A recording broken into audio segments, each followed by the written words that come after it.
প্রধানমন্ত্রীর কক্সবাজার সফরকে কেন্দ্র করে রামুতে শুভেচ্ছা ও স্বাগত মিছিল করেছে রামু উপজেলা যুবদল, স্বেচ্ছাসেবক দল ও ছাত্রদলের নেতাকর্মীরা। বৃহস্পতিবার দুপুরে উপজেলার শত শত নেতাকর্মীদের উপস্থিতিতে উপজেলার বিভিন্ন গুরুত্বপূর্ণ সড়ক প্রদক্ষিণ করে।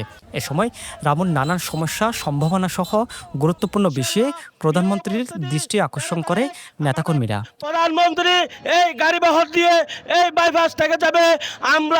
আমরা একত্রবদ্ধভাবে সুশৃঙ্খলভাবে প্রধানমন্ত্রীর আগমন উপলক্ষে প্রধানমন্ত্রীকে আমরা স্বাগতম জানাবো 13 তারিখ 10টায়। প্রিয় উপস্থিতি, আপনারা যারা দূর দূরান্ত থেকে এসে উপজেলা যুবদলের আহ্বায়ক জহির আলম, সদস্য সচিব তৌহিদুল ইসলাম, স্বেচ্ছাসেবক দলের আহ্বায়ক শাহজাহান লুতু, সদস্য সচিব এরশাদুল্লাহ, উপজেলা ছাত্রদলের আহ্বায়ক সানাউল্লাহ সেলিম, সদস্য সচিব আফসার কামাল শিকদারের নেতৃত্বে এই স্বাগত মিছিল বের হয়। এ সময় যুবদলের সিনিয়র যুগ্ম আহ্বায়ক এইচ.এম. মাসুদ, যুগ্ম আহ্বায়ক হেমশেল সরোয়ার, দেলোয়ার হোসেন, শাহরিয়ার রিপাত সহ সংগঠনের বিভিন্ন পর্যায়ের নেতৃবৃন্দ উপস্থিত ছিলেন।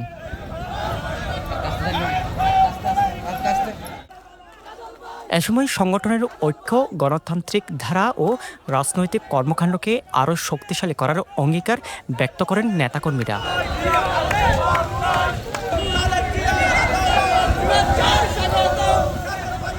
News desk, Penowa.